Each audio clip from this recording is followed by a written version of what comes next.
ਸਤਿਨਾਮ ਕਰਤਾ ਪੁਰਖ ਨਿਰਭਉ ਨਿਰਵੈਰ ਅਕਾਲ ਮੂਰਤ ਅਜੂਨੀ ਸੈਭੰ ਗੁਰ ਪ੍ਰਸਾਦਿ।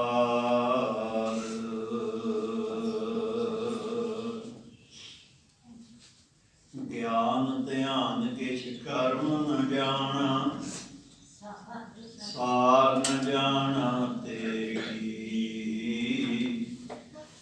ਸਭ ਤੇ ਵੱਡਾ ਸਤਿਗੁਰ ਨਾਨਕ, ਜਿਨ ਕਲ ਰਾਖੀ ਮੇਰੀ।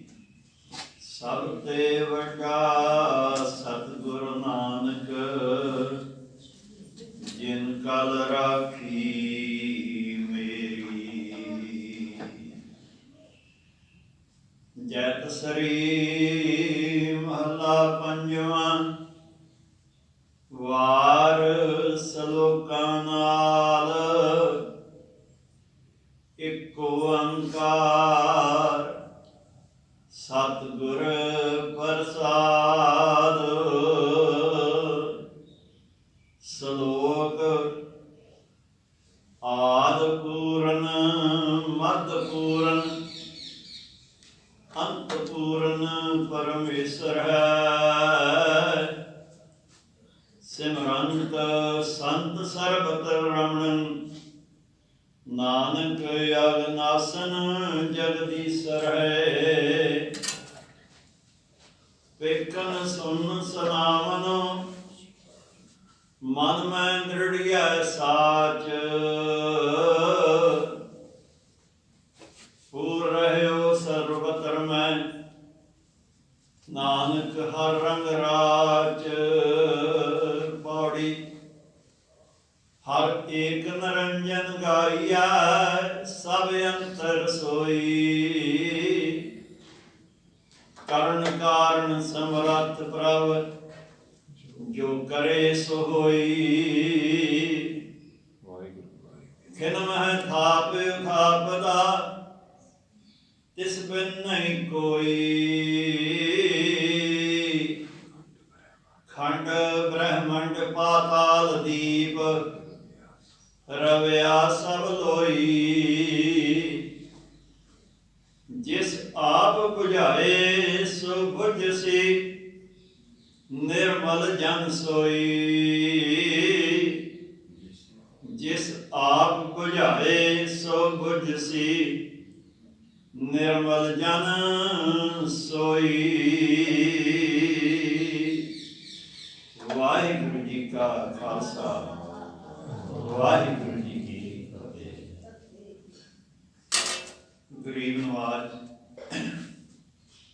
ਪਾਤਸ਼ਾਹਾਂ ਦੇ ਪਾਤਸ਼ਾਹ, ਜੁਗੋ ਜੁਗ ਅਟਲ, ਸ੍ਰੀ ਗੁਰੂ ਗ੍ਰੰਥ ਸਾਹਿਬ ਜੀ ਦੀ ਪਾਵਨ ਹਜ਼ੂਰੀ ਵਿੱਚ ਜੁੜ ਬੈਠੀ ਵਡਭਾਗੀ ਸਾਧ ਸੰਗਤ, ਸਤਿਗੁਰੂ ਜੀ ਨੇ ਬਖਸ਼ਿਸ਼ ਕੀਤੀ ਹੈ। ਇਹ ਸਤਸੰਗ ਦੀ ਘੜੀ ਗੁਰੂ ਦੇ ਚਰਨਾਂ ਦੇ ਵਿੱਚ ਬੈਠਣ ਲਈ, ਗੁਰੂ ਦੇ ਪਾਵਨ ਉਪਦੇਸ਼ ਨੂੰ ਸੁਣਨ ਲਈ ਨਸੀਬ ਹੋਈ ਹੈ। ਜੈਤਸਰੀ ਰਾਗ ਦੇ ਵਿੱਚ ਗੁਰੂ ਪੰਚਮ ਪਾਤਸ਼ਾਹ ਦੀ ਰਚੀ ਹੋਈ ਵਾਰ, ਇਸ ਦੀ ਪਹਿਲੀ ਪੌੜੀ ਦੇ ਨਾਲ ਦੋ ਸਲੋਕਾਂ ਦਾ ਪਾਠ ਆਪਾਂ ਸਰਵਣ ਕੀਤਾ ਹੈ। ਇਹ ਸ਼ਬਦ ਅੱਜ ਇਸ ਪਾਵਨ ਸਥਾਨ ਤੋਂ ਗੁਰੂ ਗ੍ਰੰਥ ਸਾਹਿਬ ਜੀ ਨੇ ਹੁਕਮਨਾਮੇ ਦੇ ਰੂਪ ਦੇ ਵਿੱਚ ਬਖਸ਼ਿਸ਼ ਕੀਤਾ ਹੈ। ਵਾਰ, ਵਾਰ ਕੀ ਹੈ? ਵਾਰ ਇੱਕ ਲੋਕ ਗੀਤ ਹੈ। ਦੂਸਰੇ ਲੋਕ ਗੀਤਾਂ ਵਾਂਗ ਹੀ, ਪਰ ਇਸ ਨੂੰ ਘੱਟ ਹੀ ਗਾਉਂਦੇ ਹਨ। ਆਮ ਤੌਰ ਦੇ ਉੱਤੇ ਰਾਜਿਆਂ ਮਹਾਰਾਜਿਆਂ ਦੇ ਦਰਬਾਰਾਂ ਵਿੱਚ, ਅਮੀਰ ਲੋਕਾਂ ਦੇ ਇਕੱਠਾਂ ਦੇ ਵਿੱਚ ਘਰ लोग जाके सूरमियां दीयां वारां गाउंदे सन और उन्हां दे कोलों इनाम लैंदे सन। गुरु महाराज ने वारां रचियां 22 वारां गुरु ग्रंथ साहिब जी विच दर्ज हैं। इन्हां विचों एक वार सत्ते बरवंड गुरु घर के कीर्तनियां दी है, बाकी 21 वारां गुरु महाराज दीयां रचियां हुई। इन्हां वारां दा जो विशा है, इन्हां वारां दे विच एक पासे गुरमुख है, एक पासे मनमुख है। एक पासे गुरमत है, दूजे पासे मनमत है। जिवें दो सूरमे युद्ध करते हैं, उन्हां दे युद्ध की कथा नूं ही वार कहते हैं। इत्थे वार किसनूं कहा है? जिथे एक पासे गुरमुख है, दूजे पासे मनमुख है। जदों तो संसार बनिया है, इन्हां दा टकराव हुंदा आया है और इस टकराव दे विच गुरमत का जो सानू उपदेश है, जो निर्णय है, वो ये है गुरमुख जिता मनमुख हारिया। गुरमुख जितदा है संसार विच जीवन की बाजी नूं, मनमुख जो है वो जीवन की बाजी नूं हार के जाता है। सो ये जो जैतसरी की वार है, इस विच सलोक भी गुरु अर्जन देव पातशाह दे ही हैं। इस वार के जिहड़े सलोक हैं, उन्होंने संस्कृति भाषा वरती गई है। बख्शिश कर रहे हैं सच्चे पातशाह। जैतसरी महला पंजवां वार सलोकां नाल इको ओंकार सतगुर प्रसाद। ये मंगल है, इष्ट की आराधना है, रब की आराधना है कि एक वाहिगुरु परमेश्वर जो सत है, जिसका मिलाप गुरु की कृपा नाल हुंदा है, उस वाहिगुरु परमेश्वर का ध्यान धरिए आपां सारे ही और गुरु महाराज के उपदेश नूं सुनी। कोई काम करना है तां भी अपने इष्ट नूं याद करीदा है। जदों काम समाप्त हो जाए उदों भी याद करीदा है, उदों शुकराने के रूप में करीदा है, आरंभ दे विच अरदास के रूप में करीदा है। श्लोक आदि पूर्ण मद पूर्ण अंत पूर्ण परमेश्वरे सिमरंत संत सर्वत रमन नानक अगनासन जगदीश्वरे। रब दे प्यार वाले जो संत जन हैं, वो उस परमेश्वर को सदा ही याद रखते हैं, सिमरते रहते हैं। सिमरन का अर्थ है याद करना। जिवें आपां संसार विच विचरदियां होइयां बच्चियां नूं याद करते हैं, कोई विदेश विच गया होवे सी याद आती है, अपने कामां धंधियां नूं याद करते हैं। इस तरह ही ये सिमरन है, ये याद करना इहनूं कहते हैं सिमरन करना। जदों यही सिमरन बदल के गुरु का सिमरन बन जाए, गुरु याद आवे, मुड़ मुड़ गुरु की याद के चित जुड़े, परमात्मा की याद आवे, रब के प्यारे संत जन याद आउण, तां ये रब्बी सिमरन है। गुरमत दे विच इस सिमरन नूं बहुत महानता दी गई है। संत जन जो हैं, जिहड़े गुरु के दर तो वरसोए हुए, वो संसारी सिमरन नहीं करते, वो रब्बी सिमरन करते हैं। किस का सिमरन करते हैं? जो आद विच भी पूरा सी, जदों कुछ नहीं सी उदों भी पूरा ही सी, सब पासे फैलिया होया सी। मदपूर्ण हुण भी हर थां है। जिहड़ा याद करता है उसके वास्ते हाजिर है, जिहड़ा याद करता नहीं है उसके वास्ते वो नहीं है। हर सिमरन में आप निरंकार। निरंकार कित्थे है? जिथे उसका सिमरन है। ਜਿੱਥੇ ਉਸ ਨੂੰ ਕੋਈ ਯਾਦ ਨਹੀਂ ਕਰਦਾ, ਜਿਹੜਾ ਮੰਨਦਾ ਹੀ ਨਹੀਂ ਉਸ ਨੂੰ, ਉੱਥੇ ਰੱਬ ਨਹੀਂ ਹੈ। ਰੱਬ ਤਾਂ ਹੈ, ਲੇਕਿਨ ਉਸ ਦੇ ਮਨ ਦੇ ਵਸਿਆ ਨਹੀਂ, ਇਸ ਕਰਕੇ ਉਸ ਦਾ ਉਸ ਨੂੰ ਅਹਿਸਾਸ ਨਹੀਂ ਹੁੰਦਾ। ਅੰਤਪੂਰਨ ਪਰਮੇਸ਼ਰ ਹੈ, ਜੋ ਅੰਤ ਵਿੱਚ ਵੀ ਸਭ ਕੁਛ ਹੀ ਨਾਸ ਹੋ ਜਾਵੇ, ਕੁਛ ਵੀ ਨਾ ਰਹੇ, ਉਸ ਵਾਹਿਗੁਰੂ ਨੇ ਫਿਰ ਵੀ ਰਹਿਣਾ, ਉਹ ਨਹੀਂ ਕਿਤੇ ਵੀ ਜਾਏਗਾ। ਅਜਿਹੇ ਵਾਹਿਗੁਰੂ ਨੂੰ ਰੱਬ ਦੇ ਪਿਆਰੇ ਸੰਤ ਜਨ ਹਰ ਵੇਲੇ ਯਾਦ ਕਰਦੇ ਹਨ, ਕਿਉਂਕਿ ਉਹ ਪਾਪਾਂ ਦਾ ਨਾਸ਼ ਕਰਨ ਵਾਲਾ ਹੈ। ਇਹ ਉਸ ਦਾ ਸੁਭਾਅ ਹੈ ਕਿ ਜਿਹੜਾ ਵੀ ਉਸ ਨੂੰ ਯਾਦ ਕਰਦਾ ਹੈ, ਉਸ ਦੇ ਮਨ ਦੇ ਵਿੱਚੋਂ ਪਾਪਾਂ ਦੀ ਮੈਲ ਲਾ ਕੇ ਉਸ ਦੇ ਮਨ ਨੂੰ ਸ਼ੁੱਧ ਕਰ ਦਿੰਦਾ ਹੈ।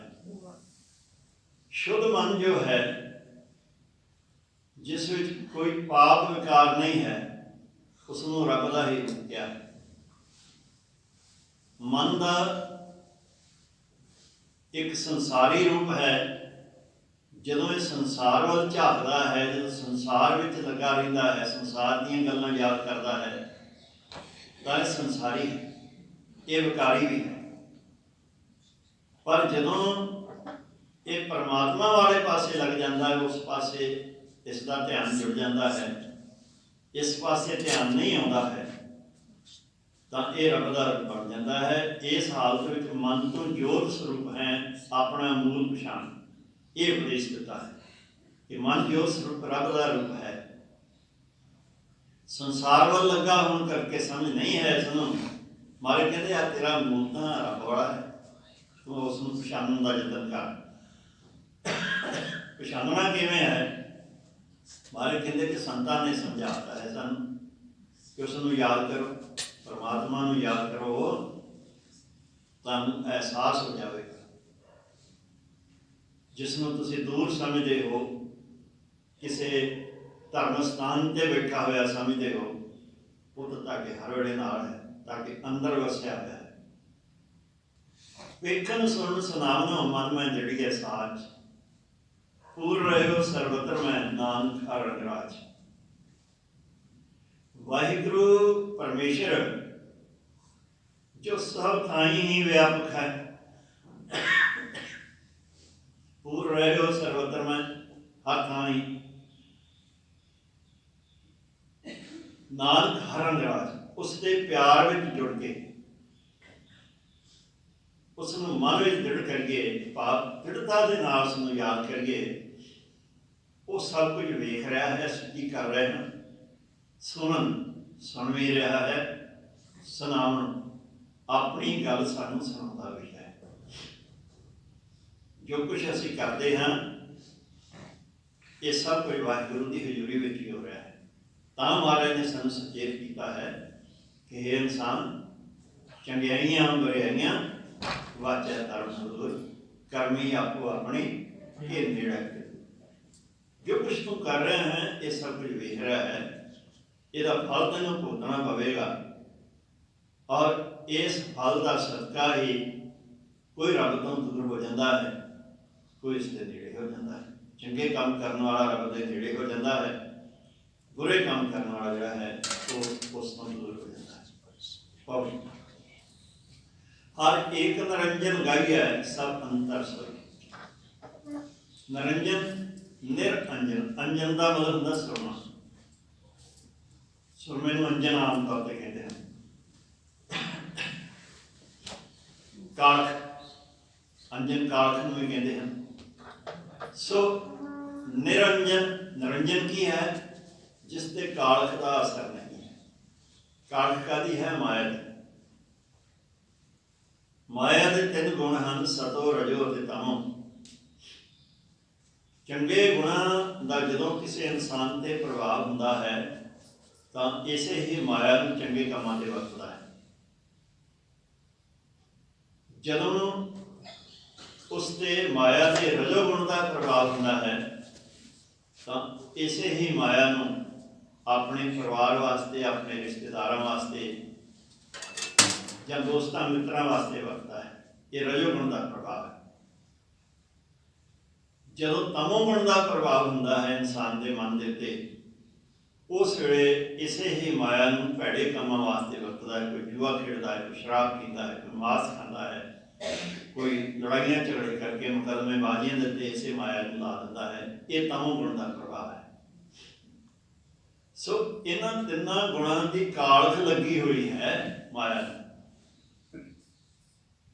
ਤੇ ਵਾਹਿਗੁਰੂ ਜਿਸ ਨੂੰ ਅਸੀਂ ਯਾਦ ਕਰਨਾ ਹੈ, ਮਾਰੇ ਕਹਿੰਦੇ ਉਹ ਇਸ ਕਾਲਖ ਤੋਂ ਮੁਕਤ ਹੈ। ਭਾਵ ਉਸ ਦੇ ਉੱਤੇ ਇਹਨਾਂ ਤਿੰਨਾਂ ਗੁਣਾਂ ਦਾ ਕੋਈ ਅਸਰ ਨਹੀਂ ਹੈ।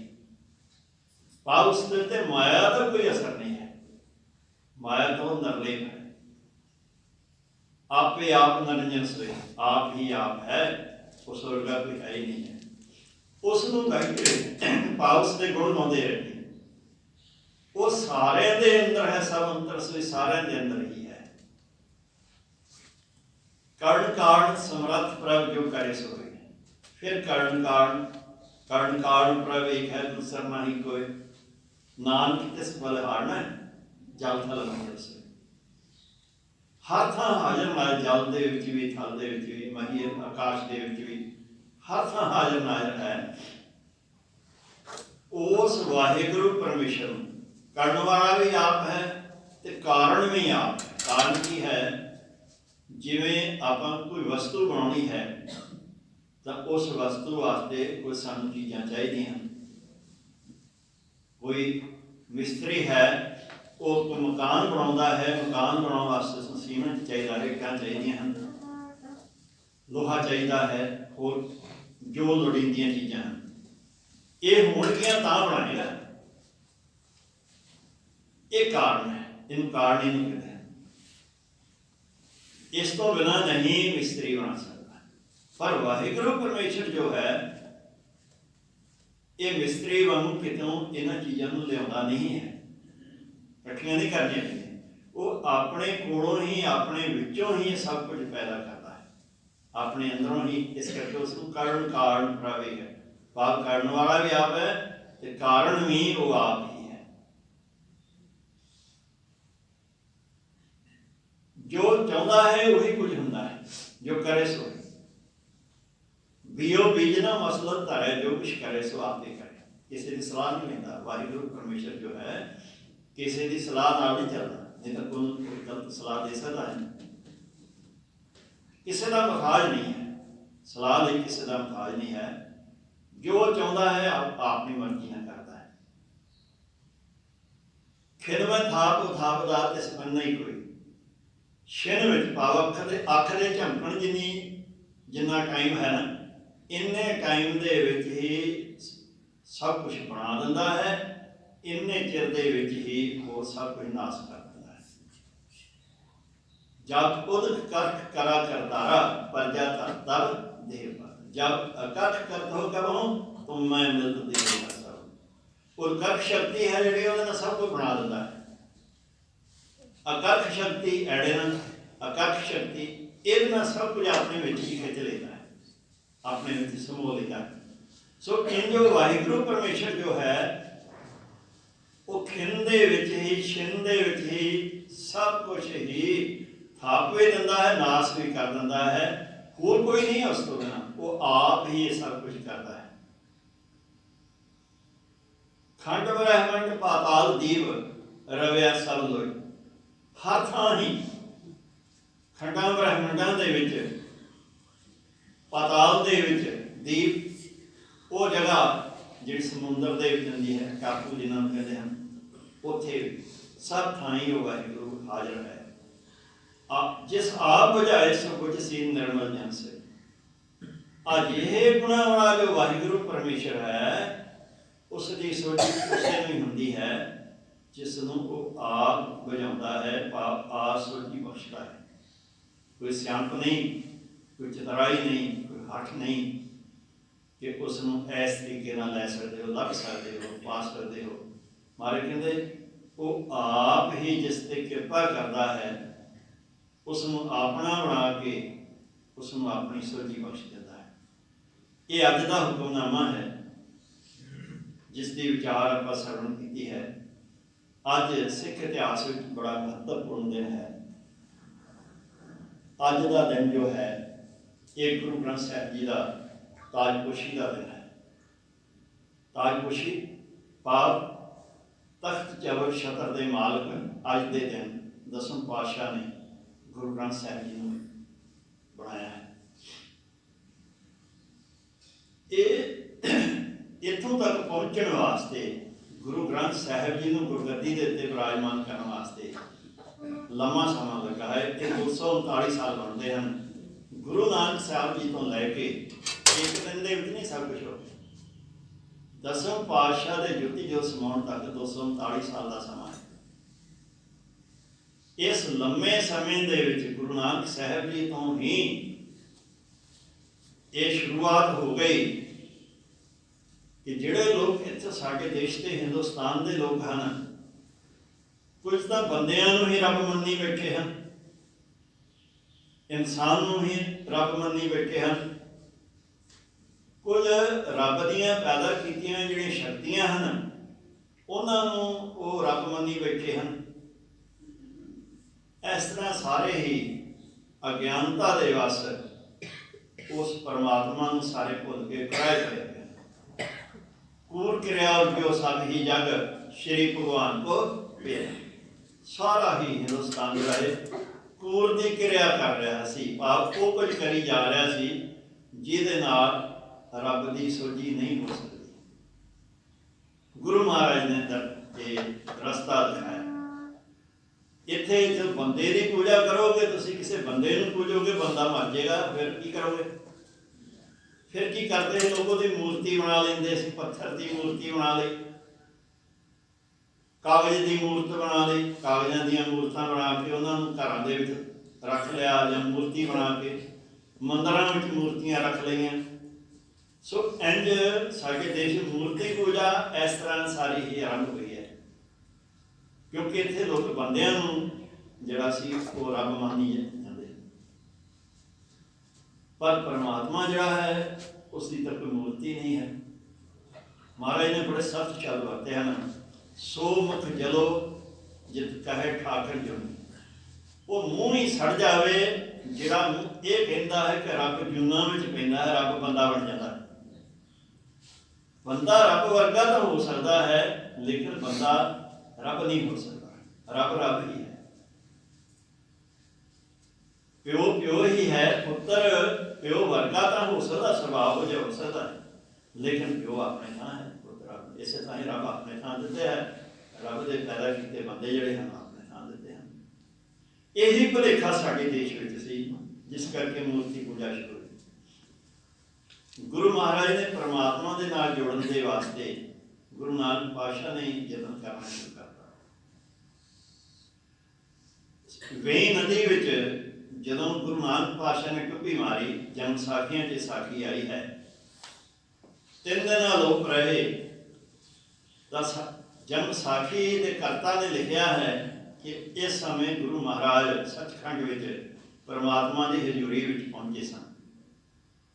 ਇੱਕ ਭੇਦ ਹੈ, ਗੋਝ ਹੈ, ਜਿਸ ਨੂੰ ਆਪਾਂ ਅਕਲ ਦੇ ਨਾਲ ਨਹੀਂ ਜਾਣ ਸਕਦੇ।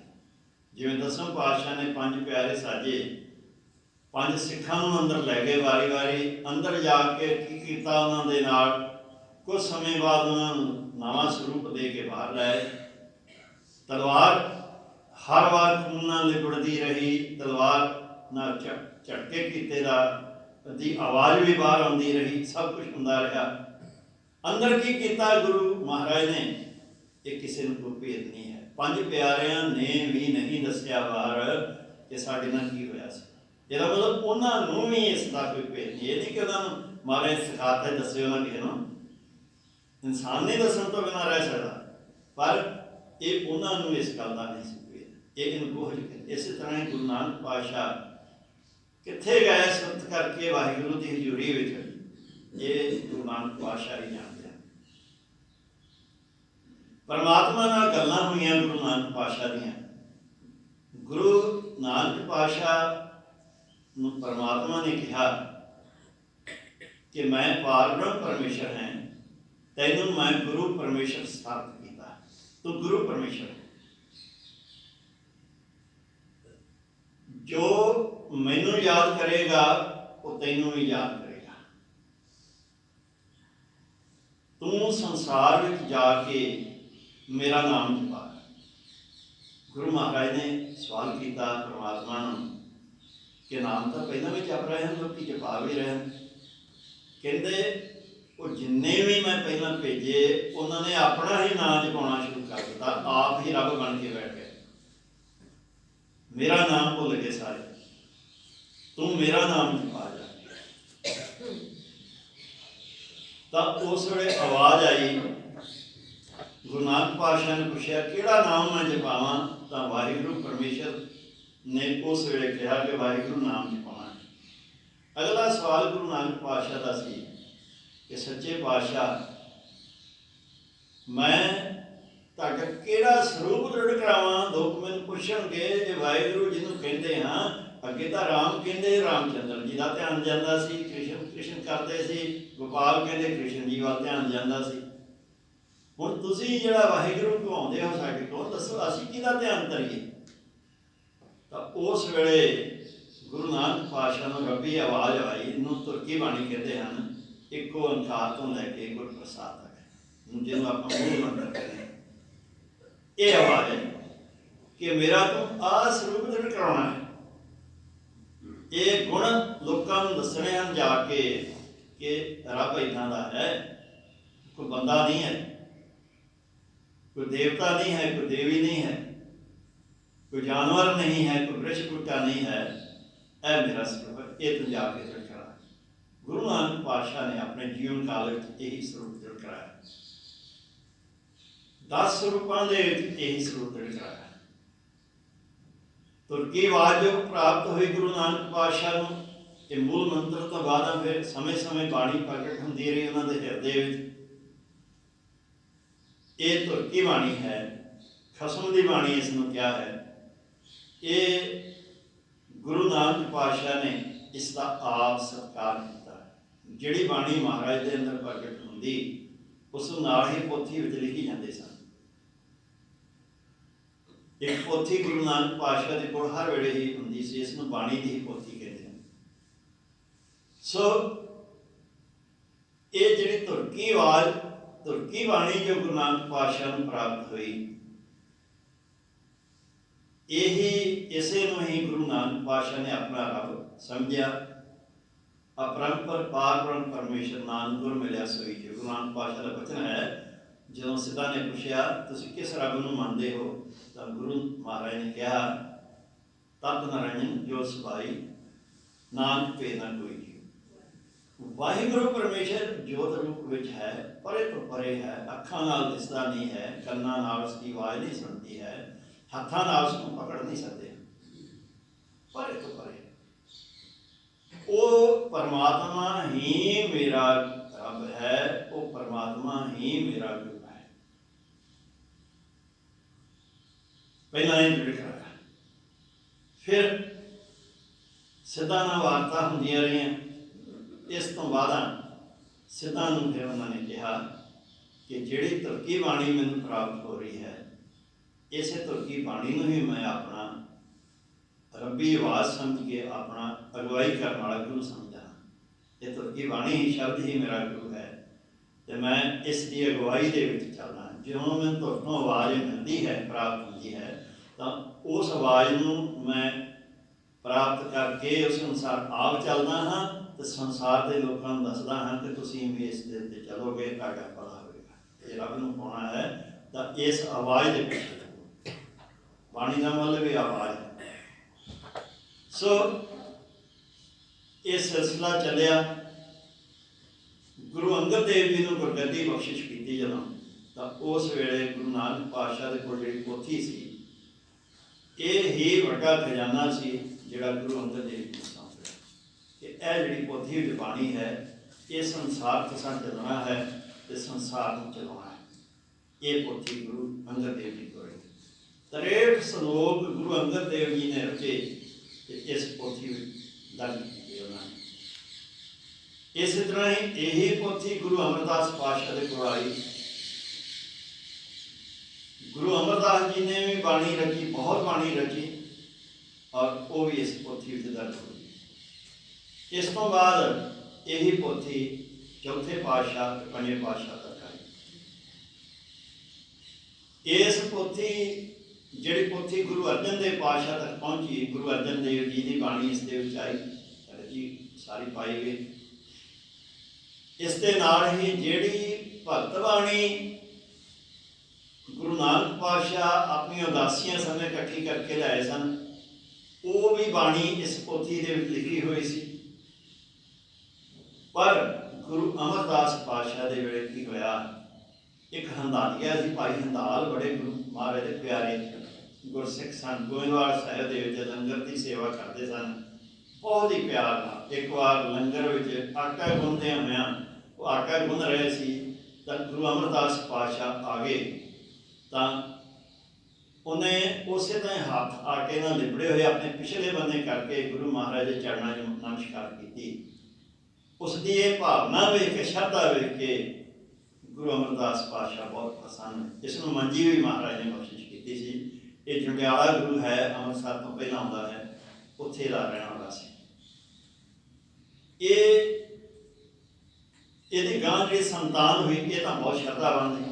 ਸੰਤਾਨ ਨੇ ਇਹਦੇ ਨਾਂ ਤੇ ਆਪਣੀ ਗੱਦੀ ਚਲਾਈ। ਗੁਰੂ ਮੰਜੀ ਸੀ, ਇਹਨਾਂ ਨੂੰ ਬਖਸ਼ੇ, ਆਪਣੀ ਗੱਦੀ ਚਲਾ ਲਈ, ਗੁਰੂ ਦੇ ਸ਼ਰੀਕ ਬਣ ਗਏ ਔਰ ਇਹਨਾਂ ਨੇ ਕੱਚੀ ਬਾਣੀ ਰਚਣੀ ਸ਼ੁਰੂ ਕਰ ਦਿੱਤੀ। ਇਹਨਾਂ ਲੋਕਾਂ ਨੇ ਕਾਫੀ ਕੱਚੀ ਬਾਣੀ ਕੀਤੀ, ਤਾਂ ਹੀ ਗੁਰੂ ਅਮਰਦਾਸ ਜੀ ਨੂੰ ਕਹਿਣਾ ਪਿਆ, ਸਤਿਗੁਰੂ ਬਿਨਾਂ ਹੋਰ ਕੱਚੀ ਹੈ ਬਾਣੀ, ਬਾਣੀ ਤਾਂ ਕੱਚੀ, ਸਤਿਗੁਰੂ ਬਾਝਾਂ ਹੋਰ ਕੱਚੀ।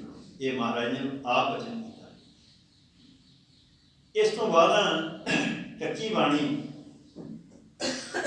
ਗੁਰੂ ਰਾਮਦਾਸ ਪਾਤਸ਼ਾਹ ਦੇ ਪੁੱਤਰ ਪ੍ਰਿਥੀ ਚੰਦ ਸੀ, ਜੋ ਇਹ ਵੀ ਆਪਣੇ ਆਪ ਨੂੰ ਗੁਰੂ ਸਮਝਦਾ ਸੀ। ਗੁਰੂ ਅਰਜਨ ਦੇਵ ਜੀ ਨੂੰ ਗੁਰੂ ਮੰਨਦਾ ਹੀ ਨਹੀਂ ਸੀ ਇਹ।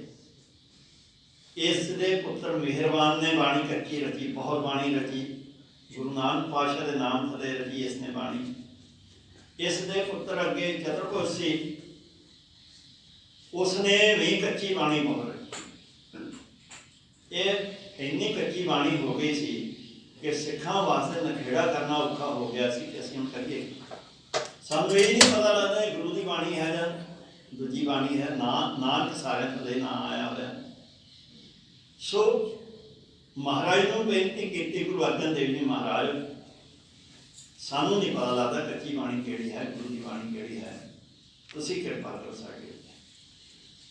ਤਾਂ ਗੁਰੂ ਅਰਜਨ ਦੇਵ ਪਾਤਸ਼ਾਹ ਨੇ ਇੱਕ ਕਾਰਨ ਇਹ ਸੀ ਕਿ ਕੱਚੀ ਬਾਣੀ ਅਤੇ ਗੁਰੂ ਦੀ ਬਾਣੀ ਦਾ ਨਖੇੜਾ ਕਰਨ ਵਾਸਤੇ ਇਹ ਗੁਰੂ ਗ੍ਰੰਥ ਸਾਹਿਬ ਪਾਤਸ਼ਾਹ ਦੀ ਸੰਪਾਦਨਾ ਕੀਤੀ।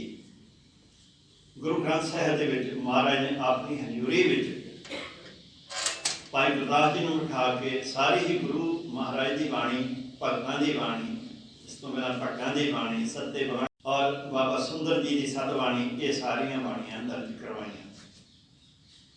ਗੁਰੂ ਤੇਗ ਬਹਾਦਰ ਜੀ ਦੀ ਬਾਣੀ ਉਸ ਵੇਲੇ ਨਹੀਂ ਸੀ, ਜਦ ਗੁਰੂ ਮਹਾਰਾਜ ਨੇ ਸੰਪਾਦਨ ਕੀਤਾ, ਕਿਉਂ ਗੁਰੂ ਤੇਗ ਬਹਾਦਰ ਜੀ ਉਸ ਵੇਲੇ ਨਹੀਂ ਸਨ। ਉਹਨਾਂ ਦੀ ਬਾਣੀ ਗੁਰੂ ਗ੍ਰੰਥ ਸਾਹਿਬ ਪਾਤਸ਼ਾਹ ਹੈ।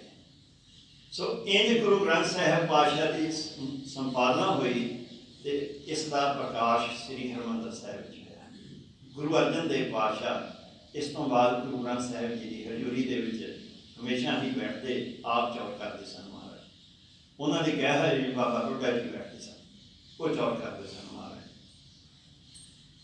ਇਹ ਇਸੇ ਤਰ੍ਹਾਂ ਹੀ ਸਿਲਸਿਲਾ ਚੱਲਦਾ ਰਿਹਾ 10ਵੇਂ ਪਾਤਸ਼ਾਹ ਤੱਕ। ਔਰ ਸਿੱਖਾਂ ਦੇ ਅੰਦਰ ਇਹ ਦ੍ਰਿੜ ਹੋ ਗਈ ਗੱਲ ਕਿ ਬਾਣੀ ਹੀ ਗੁਰੂ ਹੈ। ਸਾਰੇ ਕਾਰਜ ਗੁਰਬਾਣੀ ਦੇ ਆਸਰੇ ਨਾਲ ਹੁੰਦੇ ਸਨ। ਗੁਰੂ ਗ੍ਰੰਥ ਸਾਹਿਬ ਜੀ ਦੇ ਬਹੁਤ ਸਾਰੇ ਉਤਾਰੇ ਕਰਵਾਏ ਗਏ, ਥਾਂ ਥਾਂ ਦੇ ਧਰਮਸ਼ਾਲਾ ਦੇ ਵਿੱਚ ਭੇਜੇ ਗਏ, ਗੁਰੂ ਸਥਾਨ ਜਿਹੜੇ ਸਨ ਉੱਥੇ ਭੇਜੇ ਗਏ। ਪੋਥੀਆਂ ਜਿਹੜੀਆਂ ਸਨ, ਜਿਵੇਂ ਗੁਟਕੇ ਹਨ, 5 ਗ੍ਰੰਥੀ, 10 ਗ੍ਰੰਥੀ, ਇਹ ਛੋਟੇ ਰੂਪ ਦੇ ਵਿੱਚ ਪੋਥੀਆਂ ਜਿਹੜੀਆਂ ਸੀ ਇਹ ਤਿਆਰ ਕੀਤੀਆਂ, ਲਿਖੀਆਂ ਗੁਰਸਿੱਖਾਂ ਨੇ, ਹੱਥਾਂ ਨਾਲ ਲਿਖੀਆਂ, ਇਹ ਪਹੁੰਚਾਈਆਂ ਗਈਆਂ ਤਾਂ ਕਿ ਇਹ ਗੱਲ ਪੱਕੀ ਹੋ ਜਾਏ ਗੁਰਸਿੱਖਾਂ ਦੇ ਅੰਦਰ ਕਿ ਬਾਣੀ ਹੀ ਸਾਡੀ ਅਗਵਾਈ ਕਰਦੀ ਹੈ, ਬਾਣੀ ਹੀ ਸਾਡਾ ਗੁਰੂ ਹੈ। 10ਵੇਂ ਪਾਤਸ਼ਾਹ ਤੱਕ ਇਹ ਨਹੀਂ ਚੱਲਦਾ ਰਿਹਾ। ਜਦੋਂ 10ਵੇਂ ਪਾਤਸ਼ਾਹ ਨੇ ਖਾਲਸੇ ਪੰਥ ਦੀ ਸਾਜਨਾ ਕੀਤੀ, ਉਸ ਵੇਲੇ 5 ਪਿਆਰਿਆਂ ਵਿੱਚ ਆਪਣੇ ਸਰੀਰ ਨੂੰ 5 ਪਿਆਰਿਆਂ ਵਿੱਚ ਸਮੋਲਿਆ, ਕਿਹਾ ਕਿ ਹੁਣ ਇਹ ਮੇਰਾ ਰੂਪ ਹੈ। ਇਹ ਜਿਹੜੇ 5 ਪਿਆਰੇ ਸਾਜੇ ਹਨ, ਇਹ ਮੇਰਾ ਰੂਪ ਹੈ। ਖਾਲਸਾ ਮੇਰੋ, ਖਾਲਸਾ 5 ਪਿਆਰਿਆਂ ਨੂੰ ਕਿਹਾ ਹੈ ਮੇਰਾ ਰੂਪ ਹੈ ਖਾਸ, ਖਾਲਸੇ ਮੈਂ ਹੂੰ ਕਰਨ ਵਾਲਾ। ਜਿਹੜਾ ਕੰਮ ਮੇਰਾ ਸਰੀਰ ਕਰ ਰਿਹਾ ਹੈ, ਇਹ ਹੁਣ ਸਾਰਾ ਕੰਮ ਜਿਹੜਾ ਹੈ ਇਹ ਹੁਣ ਖਾਲਸਾ ਕਰੇਗਾ, ਪੰਜ ਪਿਆਰੇ ਰਲ ਕੇ ਕਰਿਆ ਕਰ। ਦਸਮ ਪਾਤਸ਼ਾਹ ਦਾ ਜਦ ਜੋਤੀ ਜੋਤ ਸਮਾਉਣ ਦਾ ਸਮਾਂ ਆਇਆ, ਅਖੀਰਲਾ ਸਮਾਂ ਨੰਦੇੜ ਦੇ ਵਿੱਚ ਸੱਚਖੰਡ ਸ੍ਰੀ ਹਜ਼ੂਰ ਸਾਹਿਬ ਵਿਖੇ, ਪਹਿਲੇ ਗੁਰੂ ਸਾਹਿਬਾਨ ਤਾਂ ਆਪਣੇ ਜੀਵਨ ਕਾਲ ਦੇ ਵਿੱਚ ਹੀ ਗੁਰਗੱਦੀ ਬਖਸ਼ ਦਿੰਦੇ ਰਹੇ ਸਨ। ਗੁਰੂ ਦਸਮ ਪਾਤਸ਼ਾਹ ਨੇ ਕਿਸੇ ਨੂੰ ਗੱਦੀ ਨਹੀਂ ਬਖਸ਼ਿਸ਼ ਕੀਤੀ। ਚਲੋ ਸਮਾਂ ਅੰਤਮ ਆਇਆ ਤਾਂ ਗੁਰਸਿੱਖਾਂ ਨੇ ਬੇਨਤੀ ਕੀਤੀ, ਮਹਾਰਾਜ ਸਾਨੂੰ ਕਿਹਦੇ ਲੜ ਲਾ ਕੇ ਚੱਲੇ ਹੋ। ਤਾਂ ਉਸ ਵੇਲੇ ਦਸਵੇਂ ਪਾਤਸ਼ਾਹ ਨੇ ਗੁਰੂ ਗ੍ਰੰਥ ਸਾਹਿਬ ਜੀ ਦਾ ਪ੍ਰਕਾਸ਼ ਉਸ ਸਥਾਨ 'ਤੇ ਕਰਵਾ ਕੇ 5 ਪੈਸੇ ਨਾਰੀਅਲ ਮੰਗਵਾਇਆ, ਗੁਰੂ ਗ੍ਰੰਥ ਸਾਹਿਬ ਦੀ ਹਜ਼ੂਰੀ ਵਿੱਚ ਰੱਖ ਕੇ ਮੱਥਾ ਟੇਕਿਆ। ਤਾਂ ਬਾਬਾ ਬੁੱਢਾ ਜੀ ਦੀ ਔਲਾਦ ਵਿੱਚੋਂ ਭਾਈ ਗੁਰਦਿੱਤਾ ਜੀ ਸਨ। ਇੱਕ ਬਾਬਾ ਗੁਰਦਿੱਤਾ ਜੀ ਹੋਏ ਹਨ ਗੁਰੂ ਹਰਗੋਬਿੰਦ ਸਾਹਿਬ ਜੀ ਦੇ ਪੁੱਤਰ, ਇਹ ਭਾਈ ਗੁਰਦਿੱਤਾ ਜੀ ਸਨ। ਇਹਨਾਂ ਦੇ ਕੋਲੋਂ ਤਿਲਕ ਲਵਾਇਆ ਗੁਰੂ ਗ੍ਰੰਥ ਸਾਹਿਬ ਜੀ ਗੁਰਗੱਦੀ ਦਾ ਤਿਲਕ, ਔਰ ਇੰਝ ਗੁਰੂ ਗ੍ਰੰਥ ਸਾਹਿਬ ਜੀ ਦਾ ਪ੍ਰਕਾਸ਼ ਕਰਕੇ ਮਹਾਰਾਜ ਨੇ ਕਿਹਾ, ਗੁਰਸਿੱਖੋ ਹੁਣ ਅੱਜ ਤੋਂ ਬਾਅਦ ਮੇਰੇ ਸਰੀਰ ਤੋਂ ਬਾਅਦ ਤੁਹਾਡੀ ਅਗਵਾਈ ਖਾਲਸਾ ਜੀ ਗੁਰੂ ਗ੍ਰੰਥ ਸਾਹਿਬ ਜੀ ਕਰਨਗੇ, ਔਰ ਗੁਰੂ ਗ੍ਰੰਥ ਸਾਹਿਬ ਜੀ ਨੂੰ ਮੇਰਾ ਰੂਪ ਜਾਣਨਾ। ਇਸ ਦੇ ਵਿੱਚ ਗੁਰੂ ਗ੍ਰੰਥ ਸਾਹਿਬ ਤੇ ਮੇਰੇ ਸਰੂਪ ਵਿੱਚ ਭੇਦ ਨਹੀਂ ਜਾਣ, ਜਾਂ ਇੰਝ ਕਹਿ ਲਓ ਕਿ ਜਿੱਥੇ ਗੁਰੂ ਗ੍ਰੰਥ ਸਾਹਿਬ ਦਾ ਪ੍ਰਕਾਸ਼ ਹੈ, ਇਸ ਨੂੰ ਮੇਰਾ ਹੀ ਪ੍ਰਕਾਸ਼ ਸਮਝਾਂ। ਇਸ ਨੂੰ ਮੱਥਾ ਟੇਕਣ ਲੱਗਿਆ ਇਹੀ ਸਮਝਣਾ ਮਨ ਦੇ ਵਿੱਚ ਕਿ ਮੈਂ ਗੁਰੂ ਦਸਮ ਪਾਤਸ਼ਾਹ ਨੂੰ ਮੱਥਾ ਟੇਕ ਰਿਹਾ। ਇਹ ਦ੍ਰਿੜਤਾ ਕਰਾਤੀ ਗੁਰਸਿੱਖਾਂ ਦੇ ਅੰਦਰ, ਮੇਰਾ ਰੂਪ ਗ੍ਰੰਥ ਜੀ ਜਾਨ, ਜਾ ਮੈਂ ਭੇਦ ਨਾ ਰੰਜ ਪਛਾਣ, ਜੋ ਮੋਹੇ ਦਰਸ਼ਨ ਕੀ ਚਾਹੇ, ਦਰਸ਼ਨ ਕਰੇ ਗ੍ਰੰਥ ਜੀ ਆਏ। ਜਿਹਨੇ ਮੇਰੇ ਦਰਸ਼ਨ ਕਰਨੇ ਹਨ, ਸਰੀਰ ਤਾਂ ਹੁਣ ਰਹਿਣਾ ਨਹੀਂ ਸੀ, ਕਹਿੰਦੇ ਉਹ ਹੁਣ ਗੁਰੂ ਗ੍ਰੰਥ ਸਾਹਿਬ ਜੀ ਦੇ ਆ ਕੇ ਦਰਸ਼ਨ ਕਰਿਆ। ਜੋ ਮਨ ਸਾਥ ਚਾਹੇ ਕਰਵਾਰ, ਗ੍ਰੰਥ ਜੀ ਪੜ੍ਹੇ ਵਿਚਾਰੇ ਸਾਥ। ਜਿਹਨੇ ਮੇਰੇ ਨਾਲ ਗੱਲਾਂ ਕਰਨੀਆਂ, ਸਿੱਖਾਂ ਨੇ ਕਿਹਾ ਮਹਾਰਾਜ ਗੱਲਾਂ ਕਿਹਨਾਂ ਕਰਾਂਗੇ, ਸਰੀਰ ਤਾਂ ਹੈ ਨਹੀਂ, ਗੁਰੂ ਗ੍ਰੰਥ ਸਾਹਿਬ ਨਾਲ ਕੀ ਗੱਲ। ਕਹਿੰਦੇ ਆ ਕੇ ਵੇਖੋ ਕੋਲ, ਧਿਆਨ ਨਾਲ ਸਮਝ ਕੇ ਬਾਣੀ ਪੜ੍ਹੋ, ਇਹੀ ਮੇਰੇ ਨਾਲ ਗੱਲਾਂ। ਜੋ ਮਨ ਸਾਥ ਚਾਹੇ ਕਰਵਾਰ, ਗ੍ਰੰਥ ਜੀ ਪੜ੍ਹੇ ਵਿਚਾਰੇ ਸਾਰ। ਜੋ ਮੋਹੇ ਬਚਨ ਸੁਣਨ ਕੀ ਚਾਹੇ, ਗੁਰੂ ਗ੍ਰੰਥ ਜੀ ਸੁਣੇ ਜਿਤ ਚਿਤ ਲਾਏ।